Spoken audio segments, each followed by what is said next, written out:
प्यारे बच्चों, आप सभी लॉकडाउन के कारण अपने अपने घरों में हैं। ऐसे समय में हम लेकर आए हैं आपके लिए डिजी साथ कार्यक्रम। इसके माध्यम से आप प्रत्येक दिन सोमवार से शुक्रवार तक पूर्वाह्न 10 से 12 तथा अपराह्न 1 से 2 बजे तक अपने अपने कक्षाओं के अनुरूप कार्यक्रम देख सकेंगे। स्कूली शिक्षा एवं साक्षरता विभाग, झारखंड।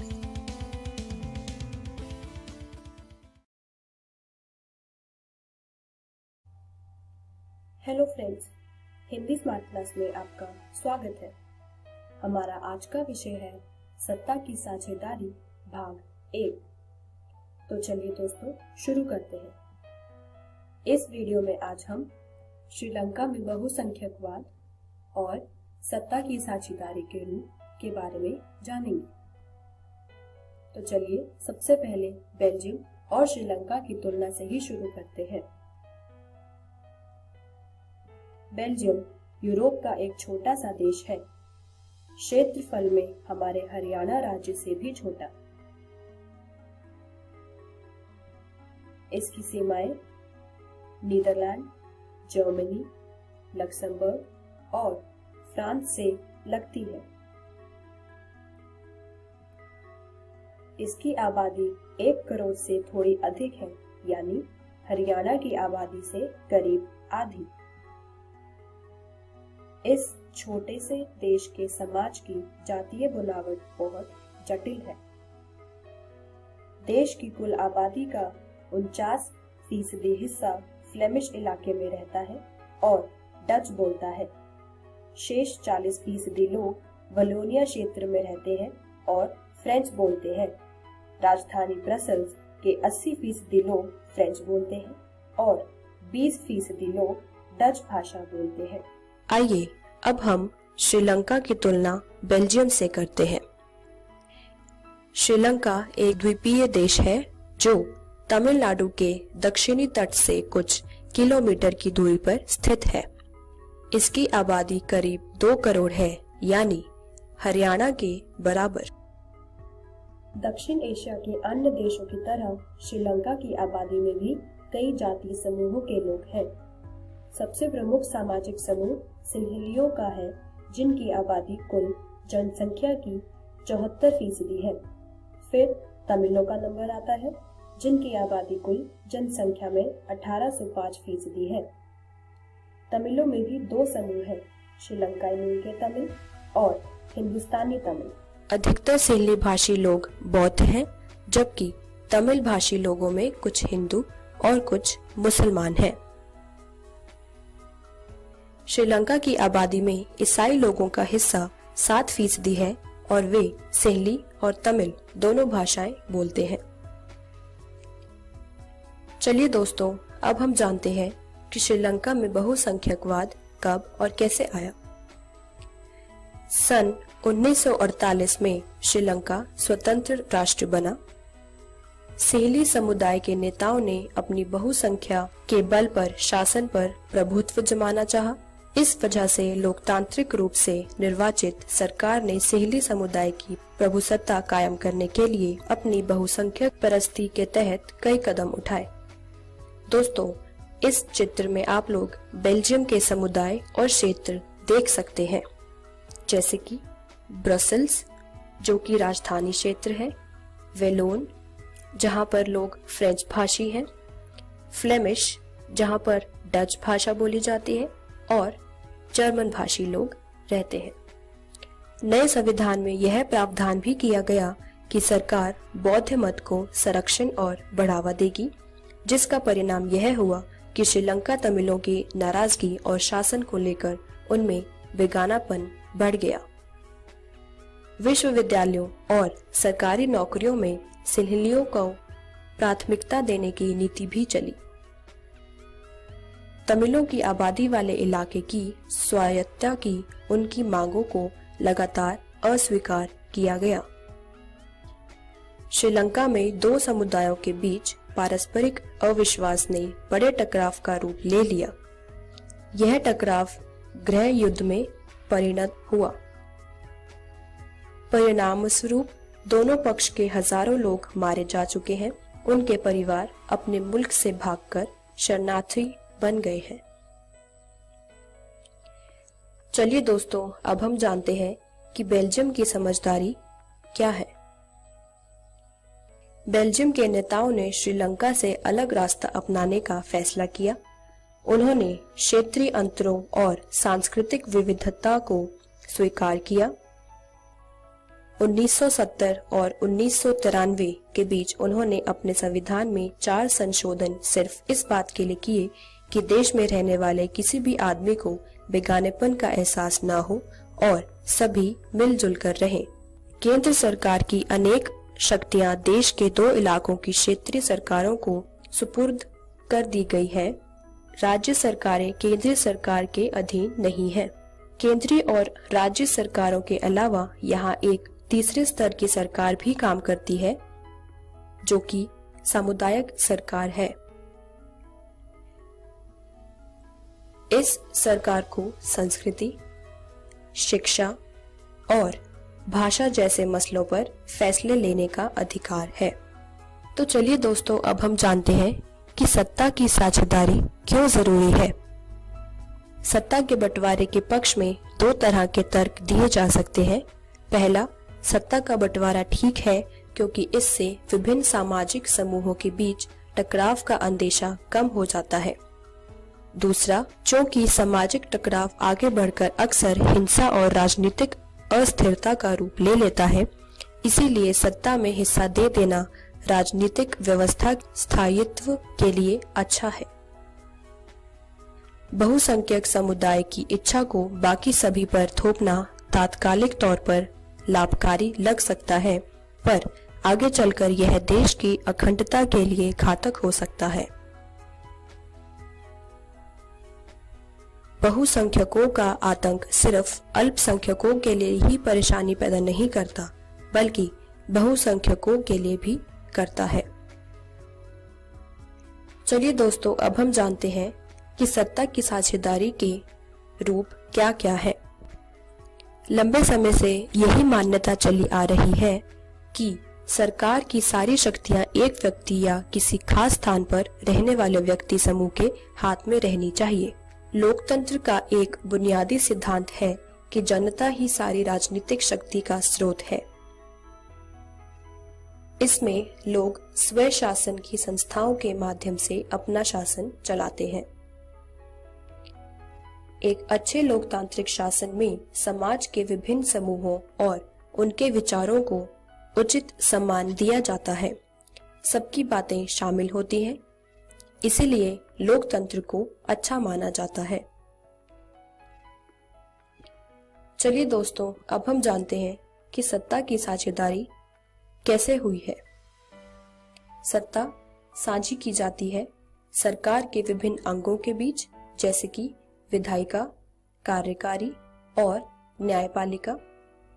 दूसरा, सत्ता की साझेदारी विभिन्न स्तरों पर सरकार के बीच में होती है, जैसे प्रांतीय या क्षेत्रीय स्तर पर, केंद्रीय या संघ स्तर, और तीसरा राज्य स्तर। तीसरा, सत्ता की साझेदारी विभिन्न सामाजिक समूहों के बीच होती है, जैसे धार्मिक समूह और भाषाई समूह। सत्ता की साझेदारी राजनीतिक दल, दबाव समूह और आंदोलनों के बीच भी होती है। दोस्तों, इस तरीके से सत्ता की साझेदारी की जाती है। चलिए दोस्तों, अब हम जानते हैं कि सत्ता की साझेदारी सरकार के विभिन्न अंगों के बीच कैसे होती है। शासन के विभिन्न अंग जैसे विधायिका, कार्यकारी और न्यायपालिका के बीच सत्ता का बंटवारा रहता है। विधायिका का काम है कि वह सरकार के द्वारा विधायिका का काम है कि वह कानून पारित करने के लिए जिम्मेदार है। यह शाखा सरकार द्वारा संचालित है। कार्यकारी में राष्ट्रपति और कई विभाग शामिल हैं। यह शाखा यह सुनिश्चित करने के लिए जिम्मेदार है कि कानून का पालन किया जा रहा है या नहीं। तीसरा, न्यायपालिका। यह सभी राष्ट्रीय अदालतों से बना है। अपराधियों को दंडित करने और कानूनों की व्याख्या करने के लिए न्यायपालिका बनी है। दोस्तों, इस तरह की सत्ता की साझेदारी को सत्ता का क्षैतिज विभाजन कहते हैं। जैसे पूरे देश के लिए एक सरकार हो और फिर प्रांत या क्षेत्रीय स्तर पर अलग अलग सरकार रहे। पूरे देश के लिए बनने वाली ऐसी सामान्य सरकार को संघ या केंद्र सरकार कहते हैं। प्रांतीय या क्षेत्रीय स्तर की सरकारों को हर जगह अलग अलग नामों से पुकारा जाता है। राज्य सरकारों से नीचे के स्तर की सरकारों के लिए भी ऐसी ही व्यवस्था हो सकती है। नगरपालिका और पंचायतें ऐसी ही इकाइयां हैं। उच्चतर और निम्नतर स्तर की सरकारों के बीच सत्ता के ऐसे बंटवारे को ऊर्ध्वाधर वितरण कहा जाता है। चलिए अब हम जानते हैं कि सत्ता की साझेदारी विभिन्न सामाजिक समूहों के बीच कैसे होती है। सत्ता का बंटवारा विभिन्न सामाजिक समूहों मसलन भाषाई और धार्मिक समूहों के बीच भी हो सकता है। कुछ देशों के संविधान और कानून में इस बात का प्रावधान है कि सामाजिक रूप से कमजोर समुदाय और महिलाओं को विधायिका और प्रशासन में हिस्सेदारी दी जाए। लोग खुद को शासन से अलग ना समझें, इसलिए प्रशासन में अलग अलग सामाजिक समूहों को हिस्सेदारी दी जाती है। अल्पसंख्यक समुदायों को भी इसी तरीके से सत्ता में उचित हिस्सेदारी दी जाती है। चलिए अब हम जानते हैं कि सत्ता की साझेदारी राजनीतिक दल, दबाव समूह और आंदोलनों के बीच कैसे होती है। लोकतंत्र में लोगों के सामने सत्ता के दावेदारों के बीच चुनाव का विकल्प जरूर रहना चाहिए। समकालीन लोकतांत्रिक व्यवस्थाओं में यह विकल्प विभिन्न पार्टियों के रूप में उपलब्ध होता है। पार्टियां सत्ता के लिए आपस में प्रतिस्पर्धा भी करती हैं। लोकतंत्र में हम व्यापारी, किसान, औद्योगिक मजदूर इत्यादि कई संगठित हित समूहों को भी सक्रिय देखते हैं। सरकार की विभिन्न समितियों में सीधी भागीदारी करके या नीतियों पर अपने सदस्य वर्ग के लाभ के लिए दबाव बनाकर ये समूह भी सत्ता में भागीदारी करते हैं। चलिए दोस्तों, अब हम दोहरा लेते हैं कि हमने इस वीडियो में क्या सीखा। हमने इस वीडियो में श्रीलंका में बहुसंख्यकवाद के बारे में सीखा और सत्ता की साझेदारी के रूप कितने हैं और क्या है वह सीखा। अब हम अगली वीडियो में प्रैक्टिस क्वेश्चंस पढ़ेंगे। धन्यवाद।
हेलो दोस्तों, कैसे हो? आज हम आपकी क्लास 10th का इंग्लिश का 3rd चैप्टर पढ़ने जा रहे हैं, जिसका नाम है 2 स्टोरीज अबाउट फ्लाइंग, जो आपकी इंग्लिश की ही बुक फर्स्ट फ्लाइट का है। दोस्तों, ये चैप्टर 2 उड़ने की कहानियों के ऊपर है। एक कहानी एक पक्षी के उड़ने की है और दूसरी कहानी एक एरोप्लेन मतलब एक हवाई जहाज के उड़ने की है। तो आइए देखते हैं आज की इस वीडियो में हम क्या पढ़ेंगे, क्या सीखेंगे। Story of seagull. आज की इस वीडियो में हम सीगल मतलब उस पक्षी की कहानी पढ़ेंगे। तो आइए बिना किसी देरी के ये कहानी हम शुरू करते हैं। एक यंग सीगल मतलब एक युवा सीगल अकेला रह गया था, क्योंकि उसके सारे भाई बहन उड़ गए थे। वो अपने भाई बहन के साथ उड़ने में डरता था। उसको अपने पंखों के ऊपर भरोसा नहीं था, जबकि उसके पंख उसके भाई बहनों से भी बड़े थे। अगर वो सोचता भी था कि उसे उड़ना है और उसे कोशिश भी करनी है उड़ने की, तब भी वो उड़ नहीं पाता था, क्योंकि वो पहाड़ी से कूदने की हिम्मत नहीं जुटा पाता था। उसके मम्मी पापा भी उसे बहुत समझाते थे, डराते थे, धमकियां भी देते थे, ताकि वो उड़ना शुरू करे, कम से कम कोशिश तो करे। उसके मम्मी पापा ने हर तरीके की धमकी दी उसे। उसके मम्मी पापा ने तो ये तक कह दिया था कि अगर तुमने उड़ने की कोशिश नहीं की और तुम नहीं उड़ पाए तो फिर तुम्हें भूखा ही रहना पड़ेगा, क्योंकि कोई भी तुम्हारे लिए खाना नहीं लाएगा। तुम हमेशा भूखे ही रहोगे और भूख की वजह से मर जाओगे। इस सब के बावजूद भी वो नहीं उड़ पाया। वो हिम्मत ही नहीं जुटा पा रहा था। इस सब से एक दिन पहले उसने पूरे दिन अपने माता पिता को देखा था कि वो किस तरह उसकी बहन और उसके भाइयों को उड़ने में एकदम परफेक्ट कर रहे थे। वो सिखा रहे थे कि किस तरह लहरों के भाव के साथ उड़ा जाए और किस तरह समुद्र में मछलियां पकड़ी जाए खाने के लिए।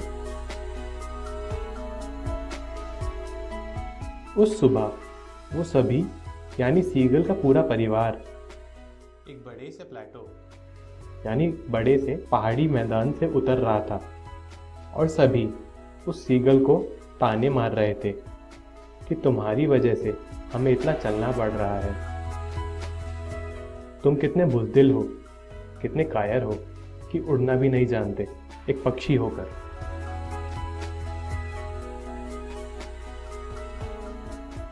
फिर एक दिन उसने अपनी एक आंख बंद करी, फिर दूसरी आंख भी बंद कर ली और उसने सोचा कि क्यों ना आज कोशिश करी जाए।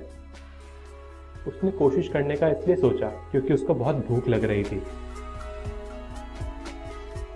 उसने सोचा कि मैं अगर ऐसे हिम्मत नहीं जुटा पा रहा तो क्यों ना आंख बंद करके कूदा जाए। उसका पूरा परिवार दूसरी पहाड़ी पर था। कोई भी उसे नहीं देख पा रहा था, केवल उसकी माँ ही उसे देख पा रही थी। फिर उसने अपनी आंखें खोली और अपनी माँ को देखा कि वो उसे देख रही है। जैसे ही उसने अपनी माँ को देखा, उसने अपनी भाषा में अपनी माँ से खाने के लिए मांगा। दोस्तों, उसकी माँ ने उसे बहुत डांटा था, बहुत गुस्सा भी किया था कि तुम उड़ नहीं पाते, तुम भूखे मर जाओगे। लेकिन वो थी तो उसकी माँ ही। उसने इस बात का जवाब ये दिया कि मैं तुम्हारे लिए खाना जरूर लाऊंगी, मैं लाती हूँ। लेकिन उस सीगल को सब्र नहीं हो रहा था, क्योंकि उसको बहुत तेज भूख लग रही थी। वो बहुत उत्सुक हो रहा था। उत्सुकता के कारण वो प्लेट्यू के बिल्कुल किनारे तक आ चुका था। उसकी माँ खाना ला ही रही थी, पर जब तक उसकी माँ खाना लाती, उत्साह के कारण उसका ध्यान नहीं रहा और वो प्लेटो से गिर गया।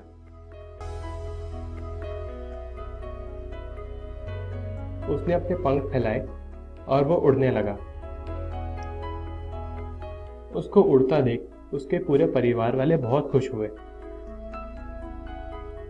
वो उड़ते हुए हरे समुद्र के ऊपर आ गया और हरे समुद्र के ऊपर उड़ने लगा।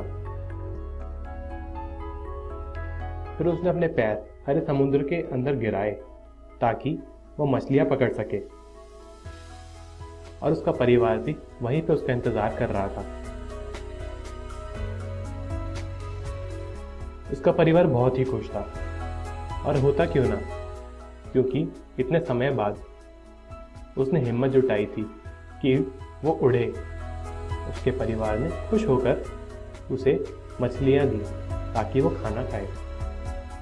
दोस्तों, ये कहानी यहीं खत्म होती है। तो आज हमने सीगल की कहानी पढ़ी कि वो किस तरीके से अपनी पहली उड़ान भरता है।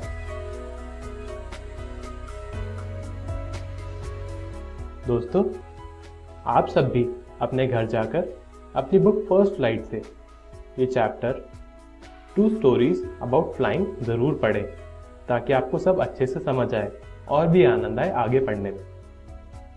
अगली वीडियो में हम पढ़ेंगे द ब्लैक एरोप्लेन। मैंने वीडियो की शुरुआत में ही आपको बताया था कि ये चैप्टर 2 कहानियों के ऊपर है, जिसमें से एक हमने पढ़ ली और दूसरी कहानी हम अगली वीडियो में पढ़ेंगे, जो एक एरोप्लेन मतलब एक हवाई जहाज के ऊपर है। Thank you. हेलो दोस्तों, कैसे हो? पिछली 2 वीडियोस में हमने आपकी क्लास 10th का इंग्लिश का तीसरा चैप्टर पूरा कंप्लीट कर दिया था, जिसका नाम है 2 स्टोरीज अबाउट फ्लाइंग, जो आपकी इंग्लिश की ही बुक फर्स्ट फ्लाइट का है। इस चैप्टर में 2 स्टोरीज थी उड़ने को लेकर। तो आज के इस वीडियो में हम फर्स्ट स्टोरी से रिलेटेड कुछ इंपॉर्टेंट क्वेश्चंस पढ़ेंगे। हर क्वेश्चन पढ़ने के बाद मैं आपको कुछ टाइम दूंगा, कुछ समय दूंगा, ताकि आप उनके आंसर्स, उनके उत्तर सोच सकें। तो दोस्तों, पहला क्वेश्चन है, why was the young seagull afraid to fly? मतलब जो जवान सीगल, जो जवान पक्षी था, वो उड़ने से क्यों डरता था?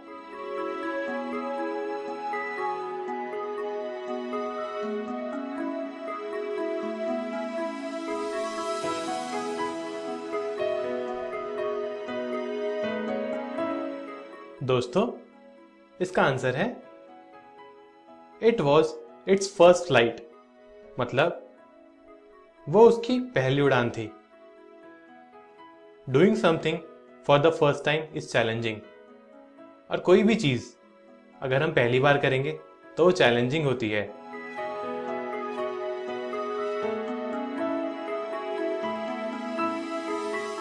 अगला क्वेश्चन है, how did the parents of seagull react initially? मतलब सीगल के जो पेरेंट्स थे, जो उसके माता पिता थे, उन्होंने शुरुआत में कैसे रिएक्ट किया था?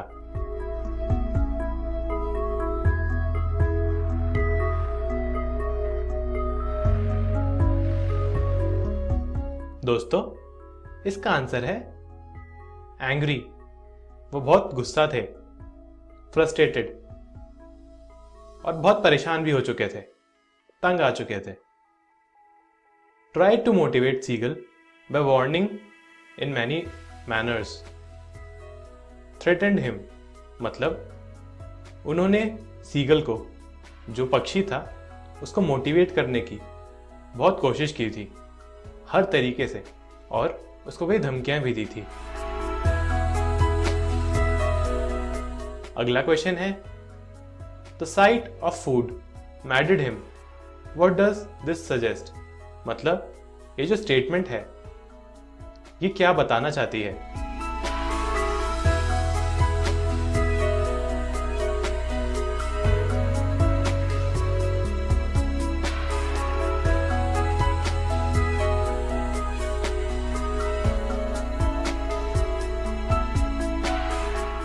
दोस्तों, इसका आंसर है food was disturbing the young seagull. खाने की वजह से जो यंग सीगल था, जो पक्षी था, वो बहुत ही परेशान था। Young seagull was very hungry, और वो पक्षी बहुत ही भूखा था। अगला क्वेश्चन है, what compelled the young seagull to fly. उस सीगल को उड़ने के लिए किस चीज ने मजबूर किया था?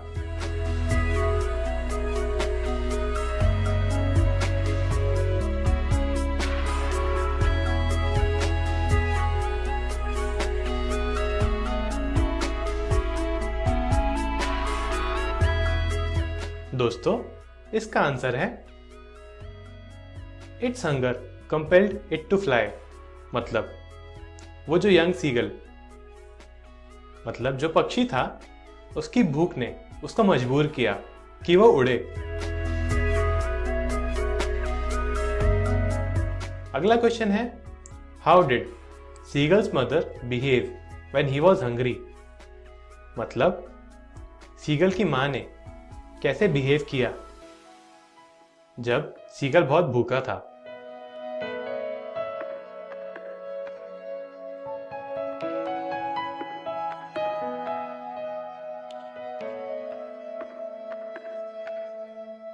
दोस्तों, इसका आंसर है she was ready to help him and told that she is bringing food. यानी कि वो सीगल की मदद करने के लिए पूरी तरह से तैयार थी, और उन्होंने सीगल को बोला कि वो खाना ला रही हैं। अगला क्वेश्चन है, what did the parents of seagull teach its siblings. जो सीगल के माता पिता थे, वो सीगल के भाई बहनों को क्या सिखा रहे थे?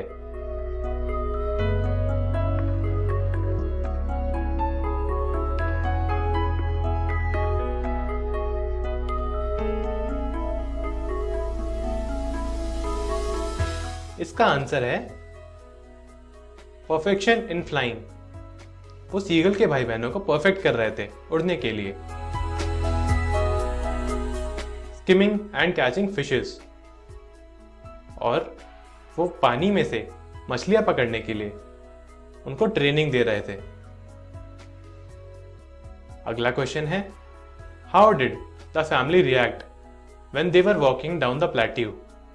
मतलब उस मिट्टी की पहाड़ी से जब वो पूरी फैमिली नीचे उतर रही थी, तब उन्होंने कैसे रिएक्ट किया था?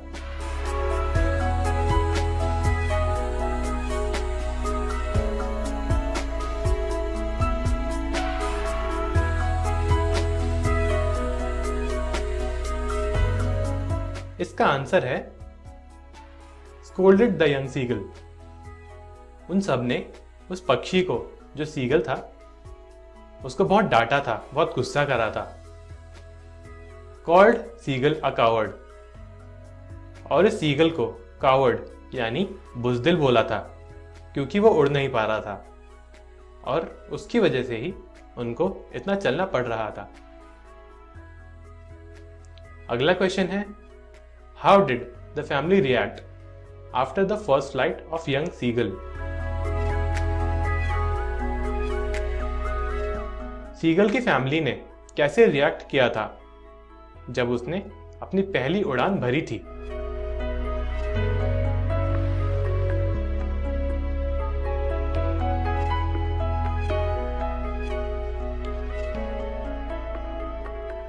दोस्तों, इसका आंसर है दे वर हैप्पी।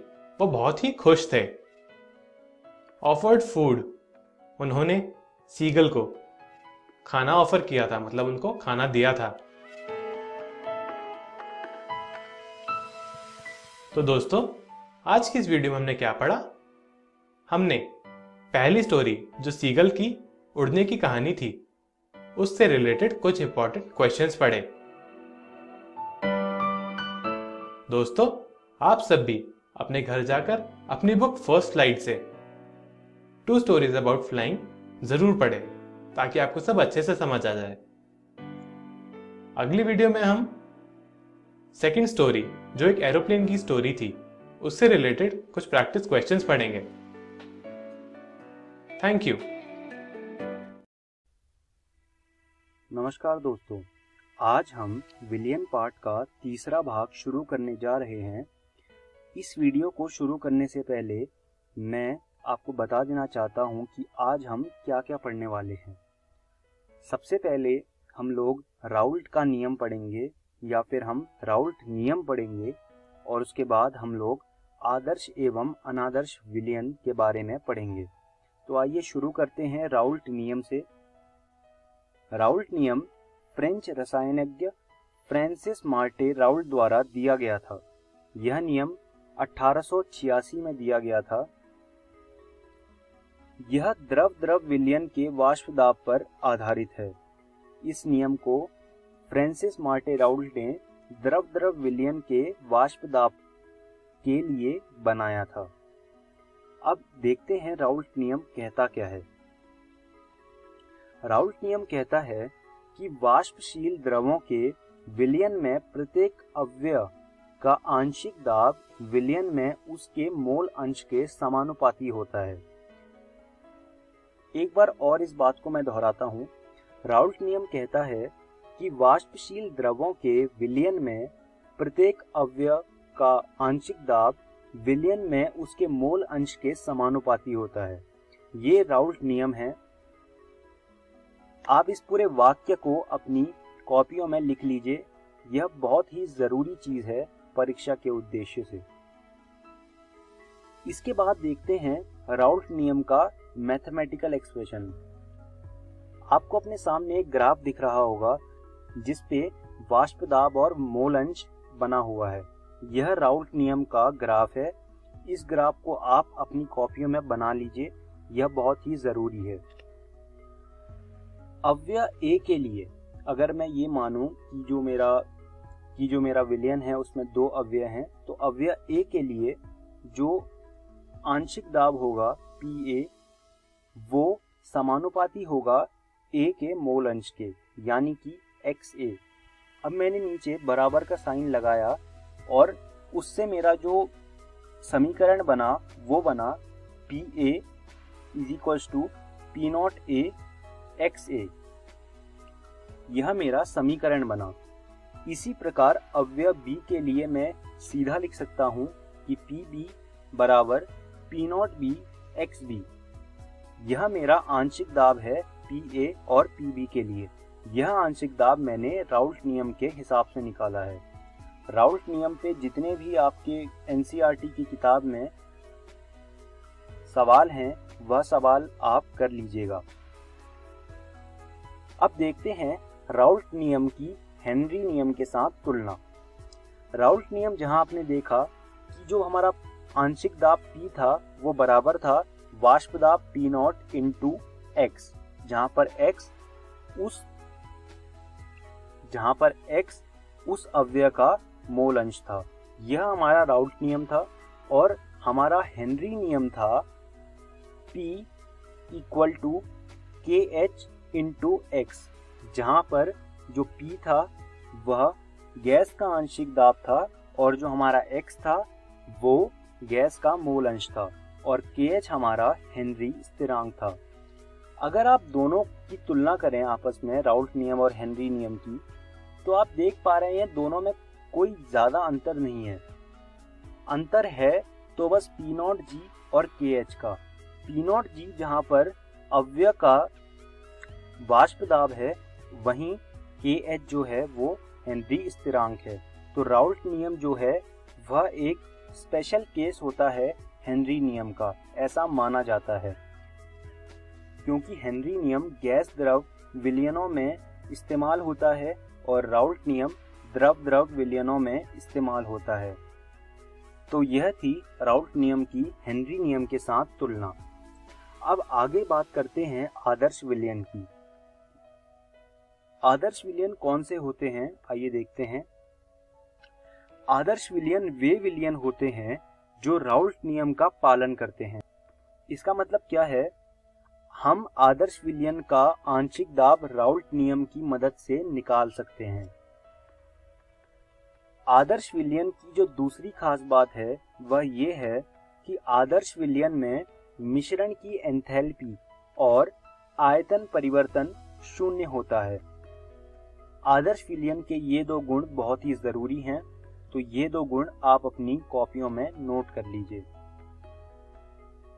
अब जैसा कि हम सब जानते हैं कि इस दुनिया में कुछ भी आदर्श नहीं होता, तो वैसे ही आदर्श विलयन भी नहीं होते हैं। ऐसा कोई भी विलयन नहीं है जो पूरी तरह से आदर्श है, लेकिन कुछ ऐसे विलयन होते हैं जो आदर्श विलयन की तरह थोड़ा थोड़ा बर्ताव करते हैं, लेकिन वो पूरी तरह से आदर्श विलयन नहीं होते हैं। तो यह चीज भी आप अपने दिमाग में रखिए कि आदर्श विलयन नहीं होते हैं, सिर्फ कुछ ऐसे विलयन होते हैं जो आदर्श विलयन की तरह बर्ताव करते हैं। अब हम आगे बढ़ते हैं और देखते हैं अनादर्श विलयन।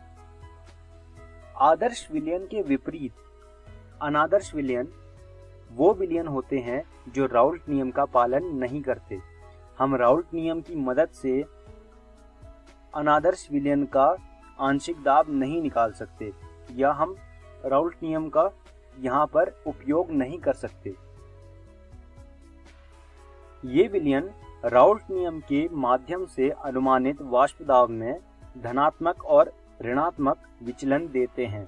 यह आदर्श नियम की एक बहुत ही खास बात है, और ये जो विचलन है हम आगे देखेंगे, और यह धनात्मक और ऋणात्मक विचलन बहुत ही जरूरी है और बहुत ही महत्वपूर्ण है परीक्षा के उद्देश्य से। अब आगे बढ़ते हैं अनादर्श विलयन में विचलन। पहला विचलन होता है धनायन विचलन। धनायन विचलन में आप देख सकते हैं दो तरह की रेखाएं बनी हुई है, एक डॉट से बनी है और एक कंटिन्यू रेखा बनी हुई है। डॉट से बनी हुई रेखा जो है वह राउल्ट नियम से निकले हुए वाष्प दाब को दर्शाती है, और वहीं जो कंटिन्यूअस रेखा बनी हुई है, जो एकदम काली है, वह रेखा उस आंशिक दाब को दर्शाती है जो अनादर्श विलयन के असल में आंशिक दाब हैं। तो यह होता है धनायन विचलन। धनायन विचलन में आपने एक चीज देखी होगी कि अनादर्श विलयन का जो असल में आंशिक दाब है वह राउल्ट लॉ से निकले हुए जो आंशिक दाब है उससे हमेशा ज्यादा ही है। तो यह होता है धनायन विचलन। दूसरा होता है ऋणायन विचलन। धनायन विचलन के एकदम विपरीत ऋणायन विचलन में जो अनादर्श विलयन है उसका जो असल में आंशिक दाब है वह राउल्ट नियम से निकले हुए आंशिक दाब के हमेशा कम आता है। आप देख सकते हैं जो डॉट वाली लाइन है या डॉट वाली रेखा है वह राउल्ट लॉ से निकले हुए आंशिक दाब को दर्शाती है, और जो एकदम काली खिंची हुई रेखा है वह अनादर्श विलयन का असल में जो आंशिक दाब है उसे दर्शाती है। तो आप देख सकते हैं कि जो असल में अनादर्श विलयन का आंशिक दाब है वह राउल्ट लॉ से निकले हुए आंशिक दाब से कम है। इसी को कहते हैं ऋणायन विचलन। अंग्रेजी में धनायन विचलन को पॉजिटिव डेविएशन कहते हैं और अंग्रेजी में ऋणायन विचलन को नेगेटिव डेविएशन कहते हैं। अब हम इस वीडियो के अंत में आ गए हैं, तो आइए देखते हैं कि आज की इस वीडियो में हमने क्या सीखा। सबसे पहले हमने राउल्ट नियम के बारे में पढ़ा, उसके बाद हमने आदर्श एवं अनादर्श विलयन के बारे में पढ़ा। मैं उम्मीद करता हूं आपको ये सब बातें समझ आई होंगी। आप इन सब टॉपिक्स को एनसीईआरटी रसायन विज्ञान भाग 1 से पढ़ लीजिएगा और इन पर कुछ प्रश्न भी हल कर लीजिएगा। अगली वीडियो में हम सबसे पहले अनुसंख्या गुणधर्म के बारे में बात करेंगे और उसके बाद हम असामान्य मोलर द्रव्यमान के बारे में बात करेंगे। धन्यवाद दोस्तों।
हेलो दोस्तों, जीव विज्ञान की इस वीडियो में आपका स्वागत है।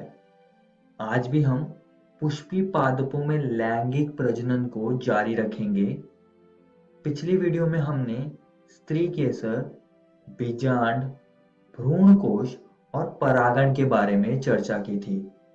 इस वीडियो में हम परागण के कारक, बहिप्रजनन युक्तियां और कृत्रिम संकरीकरण को समझेंगे। तो चलिए परागण के कारकों से शुरू करते हैं। अब ये कारक दो प्रकार के होते हैं। पहला है अजीवीय और दूसरा है जीवीय। अब अजीवीय कारक दो होते हैं, वायु और जल, और जीवीय कारक भी दो होते हैं, प्राणी और कीट। अब हम इनको एक एक करके समझेंगे। वायु द्वारा परागण को हम एनिमोफिली भी कहते हैं। इसके लिए परागकण हल्के तथा चिपचिपाहट रहित होने जरूरी हैं। पौधे अक्सर बेहतर अनावृत पुंकेसर से युक्त होते हैं, जैसा कि आप चित्र में देख सकते हैं। पौधे अक्सर वृहद एवं प्रायः पिच वृत्तिकाग्र युक्त होते हैं। इसका उदाहरण है भुट्टा। तो जैसे कि आप यहाँ पर एक ये चित्र देख सकते हैं, और आपने कभी न कभी भुट्टे में ऐसी कुछ चीज तो देखी होगी जो रेशेनुमा होती है। ये कुछ नहीं बल्कि वृत्तिकाग्र और वृत्तिका है, जो कि हवा में झूमते रहते हैं ताकि वो पराग कणों को आसानी से पकड़ सकें। आइए अब ज्वल द्वारा परागण को समझते हैं। इसे हम हाइड्रोफिली भी कहते हैं। ये जलीय पौधों में होता है, जैसे कि ताजे पानी के कुछ उदाहरण हैं वेलिसिनेरिया का पौधा, हाइड्रिला, और समुद्री उदाहरण है ज़ोस्टेरा। तो आपको कोई ना कोई उदाहरण तो इसका याद ही रखना है। आइए अब वेलिसिनेरिया के उदाहरण से इसको समझते हैं। ये वेलिसिनेरिया का मादा पुष्प है, और जो नर पुष्प होते हैं ये पानी के बहाव की मदद से पराग कणों को मादा पुष्प की वृत्तिकाग्र तक पहुंचा देते हैं। आइए अब परागण के जीवीय कारकों को समझते हैं। अगर परागण प्राणियों द्वारा होगा तो उसे हम जूफिली कहेंगे, और अगर परागण कीटों द्वारा होगा तो उसे हम एंटेमोफिली कहेंगे। ये कीट पुष्प तक जाते हैं, जिसकी वजह से जो परागकण होते हैं वो इनकी सतह पर आ जाते हैं। बाद में अगर ये कीट स्त्री केसर के संपर्क में आएंगे तो परागण की प्रक्रिया को पूरा कर देंगे। अब दोस्तों हम उन पुष्पों की विशेषताओं को समझेंगे जो कीटों से परागण करवाते हैं। पुष्प रंगीन, सुगंध युक्त तथा मकरंद से भरपूर होते हैं। इनके परागकण चिपचिपे होने चाहिए ताकि वो आसानी से कीटों की सतह से चिपक जाएं। ऐसे पुष्पों का एक उदाहरण है युक्का। चलिए अब बहिप्रजनन युक्तियों को समझते हैं। आइए अब सबसे पहले समझते हैं कि ये होती क्या है। जो उपकरण या सुविधाएं पौधों के स्वपरागण को हतोत्साहित कर पर परागण को प्रोत्साहित करे, उन्हें बहिप्रजनन युक्तियां कहते हैं। ये 3 प्रकार की होती हैं। पहली है एक लिंगीयता, डाइकोगेमी और सेल्फ इनकम्पैटिबिलिटी। अब हम इनको एक एक करके समझेंगे। सबसे पहले हम एक लिंगीयता को समझेंगे। अब इसमें उभयलिंगी पुष्प आते हैं, जैसे कि अरंड, जिनके पास नर और मादा पुष्प एक ही पादप में होते हैं। तो इससे स्वपरागण का एक प्रकार स्वयुग्मन नहीं होता है, परंतु सजात पुष्पी परागण होता है। दूसरा है एक लिंगी पुष्प, जैसे कि पपीता। इन पुष्पों में दोनों नर और मादा पुष्प अलग अलग पादपों में होते हैं, तो ये स्वपरागण के दोनों स्वयुग्मन और सजात पुष्पी परागण को रोक देते हैं। अगला है डायकोगेमी। जायांग तथा पुमंग की परिपक्वता का समय अलग अलग होना डायकोगेमी कहलाता है। परागकण का वृत्तिकाग्र से तैयार होने से पहले ही झड़ जाना, जैसे कि सनफ्लावर में ये चीज होती है, या वृत्तिकाग्र का पहले ही तैयार होना जबकि परागण का बाद में झड़ना। सीधे शब्दों में यही कहूंगा कि इसमें कभी ऐसा होता है कि जो परागकण है वो पहले ही झड़ जाते हैं और वृत्तिकाग्र तैयार नहीं होती है, या इसका उल्टा हो जाता है। आइए अब सेल्फ इनकम्पैटिबिलिटी को समझते हैं। यह एक वंशानुगत प्रक्रम तथा स्वपरागण रोकने का उपाय है। उसी पुष्प या उसी पादप के अन्य पुष्प से जहां बीजांड के निषेचन को पराग अंकुरण या स्त्री केसर में पराग नलिका वृद्धि को रोका जाता है। आइए अब आगे बढ़ते हैं और कृत्रिम संकरीकरण को समझते हैं। ये फसल की उन्नति कार्यक्रम के लिए एक प्रमुख उपागम है और ये चीज हम दो तरीकों से कर सकते हैं। पहला है विपुंसन और दूसरा है बैगिंग। अब इनको समझते हैं। तो विपुंसन में क्या होता है कि जोड़ों चिमटी की मदद से नर जननांग को निकाल दिया जाता है, जिसके बाद थैली से इन्हें आवृत किया जाता है। इस प्रक्रिया को बैगिंग कहते हैं। और इस पूरी प्रक्रिया के बाद जो अभिलक्षित परागकण होते हैं उन्हें वृत्तिकाग्र तक पहुंचाया जाता है, जिससे कि एक अच्छा संकर पैदा होता है जो कि फसल की उन्नति को बढ़ाएगा। इस वीडियो में हमने परागण के कारक, बहिर्प्रजनन युक्तियां और कृत्रिम संकरीकरण को समझा। और दोस्तों मैं आप सभी को एक और बात बताना चाहता हूं कि आज हमने आपकी एनसीईआरटी किताब के ये 3 टॉपिक्स को कवर कर लिया है। आप इनको जरूर घर से किताब से पढ़कर आइएगा। अगली वीडियो में हम पराग स्त्री केसर संकर्षण, द्विनिषेचन और भ्रूणपोष के बारे में चर्चा करेंगे। धन्यवाद।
हेलो दोस्तों, जीव विज्ञान की इस वीडियो में आपका स्वागत है। आज भी हम पुष्पी पादपों में लैंगिक प्रजनन को जारी रखेंगे। पिछली वीडियो में हमने परागण के कारक, बहिर्प्रजनन युक्तियां और कृत्रिम संकरीकरण को पढ़ा था। इस वीडियो में हम पराग स्त्री केसर संकर्षण, द्विनिषेचन और भ्रूणपोष को समझेंगे। तो चलिए शुरू करते हैं। सबसे पहले हम पराग स्त्री केसर संकर्षण को समझेंगे। अब ये परागकण है और दूसरी ओर ये स्त्री केसर है। अब परागण से ऐसा जरूरी नहीं है कि हर बार सही परागकण स्त्री केसर के वृत्तिकाग्र तक पहुंचे।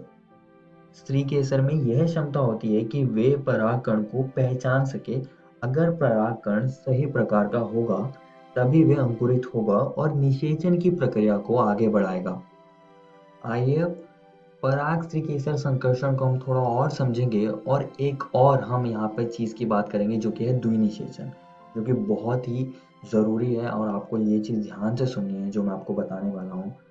तो जैसा कि आप ये देख सकते हैं, ये है एक ओव्यूल यानी कि बीजांड है और यहाँ पर प्रतिव्यसांत कोशिकाएं होती हैं।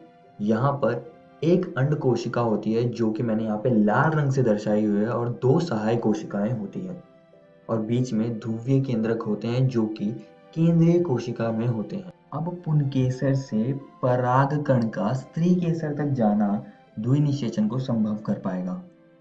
परागकण के पास 2 कोशिकाएं होती हैं, कायिक कोशिका या ट्यूब सेल और एक जनन कोशिका होती है।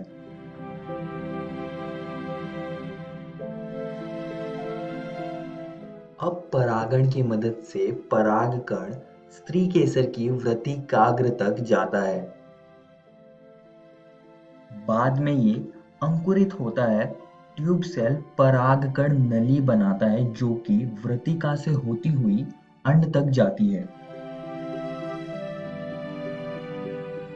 जनन कोशिका भी इसके साथ साथ आने लगती है और अंड में पहुंचने से थोड़ा पहले जो जनन कोशिका है वो माइटोसिस से विभाजित होकर 2 नर युग्मक बनाती है। बीजांड द्वार तक परागकण नली पहुंचती है और नर युग्मकों को भ्रूण कोश में छोड़ देती है। पहला नर युग्मक अंड से जाके संगलित हो जाता है जिससे कि जायगोट यानी कि युग्मनज बनता है और दूसरा नर युग्मक ध्रुवीय केंद्रकों से जाके संगलित हो जाता है जिससे कि प्राथमिक भ्रूण कोश केंद्रक बनता है। ये भ्रूण कोश बनाएगा जो कि भ्रूण को पोषण देगा। अब यहाँ पर 2 बार निषेचन हुआ है इसलिए हम इसे द्विनिषेचन कहते हैं। आइए अब द्विनिषेचन को थोड़ा और सरल तरीके से समझते हैं। अब जैसा कि मैंने आप सभी को अभी बताया कि द्विनिषेचन में दोहरा निषेचन होता है, तो जो सबसे पहले वाले संलयन के बारे में हम बात करेंगे तो उसमें जो एक नर युग्मक था वो अंड से जाके संगलित होता है और युग्मनज बनाता है और फिर बाद में त्रिसंलयन होता है जिसमें कि जो दूसरा नर युग्मक था वो जाके 2 ध्रुवीय केंद्रकों से फ्यूज कर देता है यानी कि संगलित हो जाता है जिससे कि प्राथमिक भ्रूण कोश केंद्रक बनता है। तो ये हो गया दूसरा निषेचन, इसलिए हम इसे द्विनिषेचन कहते हैं। और इसको हम त्रिसंलयन इसलिए कहते हैं क्योंकि यहाँ पे 3 केंद्रक मिल रहे हैं, एक नर युग्मक का और 2 ध्रुवीय केंद्रक। चलिए अब आगे बढ़ते हैं और भ्रूणपोष को समझते हैं। अब जो प्राथमिक भ्रूणपोष कोशिका है जो कि त्रिसंलयन से बनी थी, ये बार बार विभाजित होकर त्रिगुणित प्राथमिक भ्रूणपोष उत्तक बनाती है जिसको हम भ्रूणपोष कहते हैं। इसके उत्तकों की कोशिकाओं में खाद्य सामग्री होती है जो कि विकासशील भ्रूण की पोषकता के लिए उपभोग किया जाता है। आइए अब आगे बढ़ते हैं और भ्रूणपोष के प्रकारों को समझते हैं। तो जो सबसे पहला प्रकार है वो है मुक्त केंद्र की भ्रूणपोष। इसमें क्या होता है, जो प्राथमिक भ्रूणपोष केंद्रक होता है वो कई बार विभाजित होकर मुक्त केंद्रक बनाता है। इसका दूसरा प्रकार है कोशिकीय भ्रूणपोष। अब इसमें प्राथमिक भ्रूणपोष के केंद्रक विभाजन के साथ साथ कोशिका भित्ति भी बनाती है और भ्रूणपोष कोशिकीय हो जाता है। आइए इसको हम नारियल के उदाहरण से समझेंगे। इसका जो बाहरी सफेद गूदा होता है वो कुछ नहीं बल्कि कोशिकीय भ्रूणपोष होता है और ये जो पानी इसमें होता है ये मुक्त केंद्र की भ्रूणपोष होता है। अब कुछ में जैसे कि मटर में जो भ्रूणपोष होता है वो पूरी तरह से भ्रूण द्वारा उपभोग कर लिया जाता है, मगर नारियल में ये भ्रूणपोष बचा रहता है। ये चीज आप सभी को याद रखनी है। अब दोस्तों हमने भ्रूणपोष को समझ लिया है, आइए अब हम भ्रूण को समझते हैं। युग्मनज का भ्रूण में विकसित होना भ्रूणोद्भव कहलाता है। आइए दोस्तों इसको हम थोड़ा और अच्छे से समझते हैं। जरा यहाँ पर देखिए, ये एक निषेचित भ्रूणपोष है अब हम इसकी कुछ विशेषताओं को समझेंगे। भ्रूण भ्रूण कोश के बीजांडद्वारी सिरे पर विकसित होता है, जहां पर युग्मनज यानी कि जायगोट स्थित होता है। अधिकतर युग्मनज तब विभाजित होते हैं जब कुछ निश्चित सीमा तक भ्रूणपोष विकसित हो जाता है। आइए अब भ्रूण विकास के चरणों को समझ लेते हैं। अब निषेचन के बाद युग्मनज बनता है। विकास करते हुए ये गोलाकार भ्रूण में बदल जाता है, फिर बाद में ये हृदयाकार भ्रूण में बदल जाता है और अंत में ये परिपक्व होके परिपक्व भ्रूण में बदल जाता है, जिसके मैंने अलग अलग भागों को यहाँ दिखाया हुआ है। आइए अब आगे बढ़ते हैं और द्विबीजपत्री भ्रूण को समझते हैं। जैसे कि आप देख सकते हैं, यह कुछ ऐसा दिखता है। यहाँ पर बीजपत्र यानी कि कॉटिलिडॉन्स होते हैं, जहां पर खाद्य सामग्री होती है। अब बीजपत्र के स्तर के ऊपर भ्रूणीय अक्ष होती है, जो कि प्रांकुर या स्तंभ पर समाप्त होती है। अब दोस्तों, बीजपत्र के नीचे बेलनाकार बीजपत्राधार यानी कि हाइपोकोटाइल होता है, जो कि मूलांकुर यानी कि रेडिकल पर खत्म होता है। मूलांकुर एक ढक्कनुमा चीज से ढका होता है, जिसे हम मूलगोप यानी कि रूट कैप कहते हैं। आइए अब आगे बढ़ते हैं और एक बीजपत्री भ्रूण को समझते हैं। जरा यहाँ पर देखिए, यह कुछ ऐसा दिखता है। घास परिवार में बीजपत्री को स्कूटेलम कहते हैं। यहाँ पर मूलांकुर चोल होता है, जहां पर रेडिकल और रूट कैप होती हैं। और यहाँ पर प्रांकुर चोल होता है, जो कि शूट टिप की रक्षा करता है। इस वीडियो में हमने परागस्त्रीकेसर संकर्षण और द्विनिषेचन को पढ़ा, और साथ ही में हमने भ्रूणपोष के बारे में बात करी और हमने भ्रूण को समझा। और दोस्तों, मैं आप सभी को एक और बात बताना चाहता हूँ कि आज हमने आपके एनसीईआरटी किताब की ये 3 टॉपिक्स को खत्म कर लिया है। आप इनको जरूर घर से जाकर किताब से पढ़ना। अगली वीडियो में हम बीज, फल, असंजनन एवं बहुभ्रूणता को समझेंगे। धन्यवाद।